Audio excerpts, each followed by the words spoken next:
To my channel. ఇది వచ్చేసి BT road అండి, block top road. Block top రోడ్కి మనకు ఈస్ట్ ఫేసింగ్లో 3 ఎకరాల సైట్ వచ్చిందండి. చూడండి మంచిగా చుట్టూ కడీలు ఉన్నాయి, చుట్టూ కడీలు ఉంటాయండి.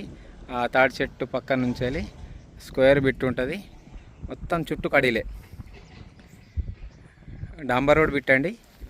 31 లక్ష చెప్తున్నారు రేటు, అంటే కొంచెం తగ్గే అవకాశాలు ఉన్నాయి. 31 లక్ష. మనకు విలేజ్ నుంచి ఒక 2 కిలోమీటర్ల డిస్టెన్స్ ఉంటుందండి. ఇది ల్యాండ్ స్క్వేర్ బిట్ ఉంటుంది, మొత్తం 3 ఎకర్స్ అండి, 3 ఎకరాల ల్యాండ్. మనకు జనగాం నుంచి ఒక 25 కిలోమీటర్లు ఉంటుంది, చేర్యాల నుండి 25 కిలోమీటర్లు ఉంటుంది, ఉస్నాబాద్ నుండి కూడా 25 కిలోమీటర్లు ఉంటుంది. ఎక్కడ నుండి చూసినా కానీ 25 కిలోమీటర్లు ఉంటుందండి. ఇది 31 lakhs చెప్తున్నారు రేటు మాత్రం. ఇది బీటీ రోడ్ బిట్ అండి, ఈస్ట్ ఫేసింగ్ వస్తుంది మనకు, రెడ్ సాయిల్. సైట్ కూడా చాలా బాగుంది. కాకపోతే దీంట్లో వాటర్ ఫెసిలిటీలు మాత్రం లేదు. బోర్ వేసుకుంటే ఫుల్ సక్సెస్. వాటర్ సోర్స్ కూడా బాగుందండి. ఇక పక్కన మామిడి తోట ఉంటుంది. ఇది మామిడి తోటలో 2 బోర్లు వేసారు, ఫుల్ వాటర్ పడ్డాయి. ఇదండి సైటు, 3 ఎకరాల సైట్.